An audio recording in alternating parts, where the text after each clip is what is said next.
अगर आप भी म्यूचुअल फंड्स में इन्वेस्ट करना चाहते हैं लेकिन ये नहीं पता कि किस फंड में इन्वेस्ट करें, कहां से इन्वेस्टमेंट शुरू करें, तो मल्टी कैप और फ्लेक्सी कैप आपको एक बहुत अच्छी शुरुआत दे सकता है। इस वीडियो में जानेंगे कि मल्टी कैप और फ्लेक्सी कैप में से बेहतर कौन है और आपके लिए कौन सा फंड ज्यादा सही हो सकता है। अब इसका कोई शॉर्ट आंसर नहीं है कि मल्टी या फ्लेक्सी कैप में से कौन सा बेहतर है। ये जानने की कोशिश करते हैं कि ये फंड्स हैं क्या और आपके इन्वेस्टमेंट स्टाइल के हिसाब से आपको किस फंड में इन्वेस्ट करना चाहिए।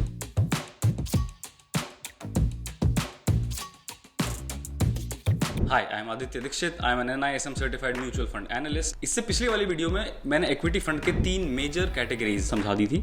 ये उसी की कंटिन्यूएशन वीडियो है ऑफ द चैप्टर 1। अगर आपने वो वीडियो नहीं देखी, आई इंसिस्ट वो भी जरूर देखिएगा क्योंकि तभी आपको ये वीडियो और अच्छे से समझ में आएगी।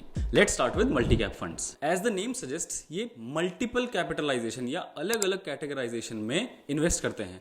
इससे पहले वाली वीडियो में मैंने बताया था कि लार्ज कैप, मिड कैप और स्मॉल कैप फंड्स क्या होते हैं। मल्टी कैप फंड्स इन तीनों ही कैटेगरीज में इन्वेस्ट करते हैं। सेबी के मैंडेट के हिसाब से मल्टी कैप फंड्स में फंड मैनेजर्स को मिनिमम 75% की एलोकेशन इक्विटी मार्केट्स में ही करनी होती है। और इस 75% का एलोकेशन होता कैसे है? Minimum 25% in mid cap, minimum 25% in large cap and minimum 25% in small cap. बात करते हैं कि मल्टी कैप्स की एडवांटेजेस क्या होती हैं। मल्टी कैप फंड्स को बनाने का पर्पस ही यही था कि इन्वेस्टर्स को एक डाइवर्सिफाइड पोर्टफोलियो मिले।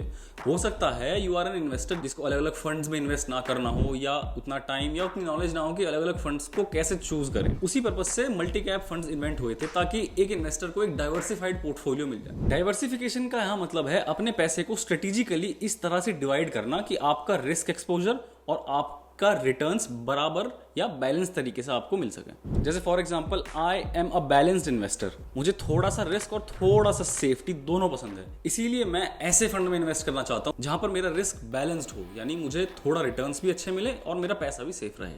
इसी तरह मल्टी कैप फंड्स भी आपको एक डाइवर्सिफाइड पोर्टफोलियो देता है जिसमें 25% मिड कैप, 25% लार्ज कैप और 25% स्मॉल कैप में आपका पैसा इन्वेस्टेड रहता है। अब बचे हुए 25% ये फंड मैनेजर पर डिपेंड करता है कि वो कहां पर इन्वेस्ट करे। हो सकता है वो इन्हीं कैटेगरीज में एलोकेट कर दे, या हो सकता है वो किसी और एसेट क्लास में जैसे कि गोल्ड में या डेट सिक्योरिटीज में इन्वेस्ट करे।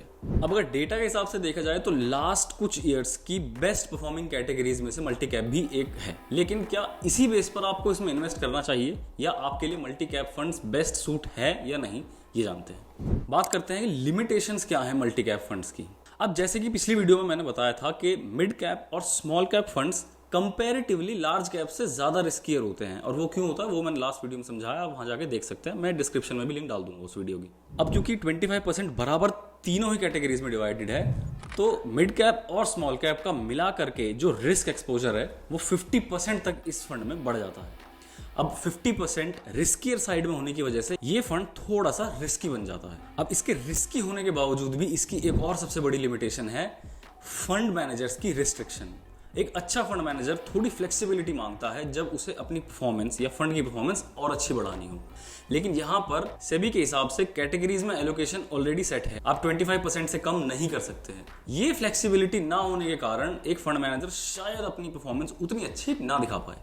और इसी रिस्ट्रिक्शन की वजह से एक लिमिटेशन ये भी बनती है कि अगर मिड कैप या स्मॉल कैप कंपनीज अच्छा परफॉर्म नहीं कर रही है तो भी आप उस फंड में उस सेक्टर की एलोकेशन कम नहीं कर सकते। मिनिमम 25% आपको रखना ही पड़ेगा। देयरफॉर आप मार्केट की साइकिल्स के या मार्केट के सेंटिमेंट्स के हिसाब से इस फंड में एलोकेशन कम तो नहीं कर सकते।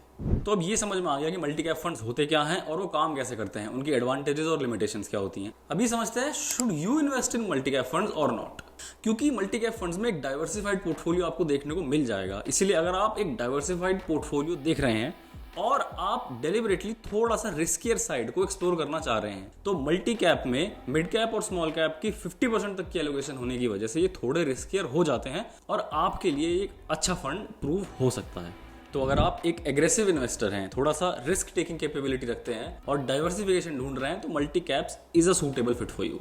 ऑन दी अदर हैंड, अगर आप एक कंजर्वेटिव या एक बैलेंस इन्वेस्टर हैं मेरी तरह, जिसको अपना रिस्क एक्सपोजर बहुत ज्यादा नहीं बढ़ाना और अपने पैसे की सेफ्टी को भी साथ साथ में देखकर चलना है, तो शायद आपके लिए मल्टी कैप फंड उतना सूटेबल ना हो। और साथ ही साथ अगर आप एक डाइवर्सिफाइड पोर्टफोलियो ढूंढ ही नहीं रहे हैं और अगर आप सिर्फ लार्ज कैप या मिड कैप या किसी एक सेगमेंट में कंसंट्रेटेड पोर्टफोलियो बनाना चाहते हैं, तो भी मल्टी कैप फंड आपके लिए सूटेबल नहीं है। अब डाइवर्सिफिकेशन भी इंपॉर्टेंट है और साथ साथ में रिस्क प्रोफाइल को भी चेक में रखना इंपॉर्टेंट है। तो इन दोनों चीजों को मद्देनजर रखते हुए सेबी ने एक और कैटेगरी बनाई जो कि थी फ्लेक्सी कैप फंड्स।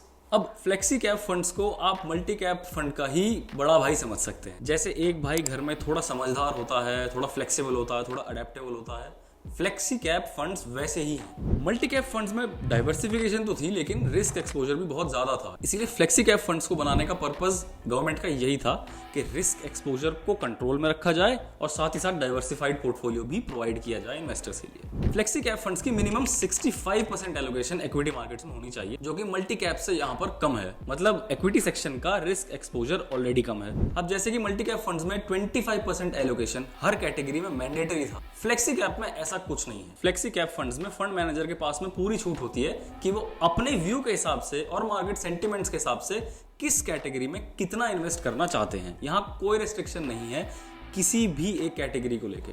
वो चाहे तो उस फंड को थोड़ा लार्ज कैप ओरिएंटेड बना सकते हैं, वो चाहे तो थोड़ा मिड कैप ओरिएंटेड बना सकते हैं, या वो इस पूरे पोर्टफोलियो को कंट्रोल में रखते हुए थोड़ा और रिस्की या थोड़ा स्मॉल कैप ओरिएंटेड बना सकते हैं। अब एडवांटेजेस की बात करें तो फ्लेक्सी कैप की सबसे बड़ी एडवांटेज तो यही है कि फंड मैनेजर्स के पास में कोई रेस्ट्रिक्शन नहीं होती है। वो जहां चाहे और जैसे चाहे उस फंड को चला सकते हैं। किसी एक कैटेगरी में कंसोलिडेट होने का कोई रिस्क नहीं होता, जिसके साथ साथ एक बेटर डाइवर्सिफिकेशन ऑप्शन ऑलरेडी मिल ही जाता है, क्योंकि यहाँ पर अलग अलग कैटेगरीज में अलग अलग व्यूज के अलग अलग मार्केट सेंटिमेंट के हिसाब से वो फंड मैनेजर चूज कर करके फंड्स एलोकेट करते रहते हैं और उसके साथ साथ मॉनिटर भी करते रहते हैं। अब यहाँ पर एक अच्छा फंड मैनेजर अपनी स्किल्स और अपनी पोटेंशियल दिखा करके बहुत अच्छे रिटर्न्स भी जनरेट कर सकता है। अब इसका सबसे बड़ा डिसएडवांटेज भी यही फ्लेक्सिबिलिटी है। एक अच्छा फंड मैनेजर तो अच्छी परफॉर्मेंस दे सकता है, लेकिन बहुत ज्यादा फ्रीडम मिल जाने के कारण एक खराब फंड मैनेजर यहाँ पर खराब परफॉर्मेंस भी दे सकता है।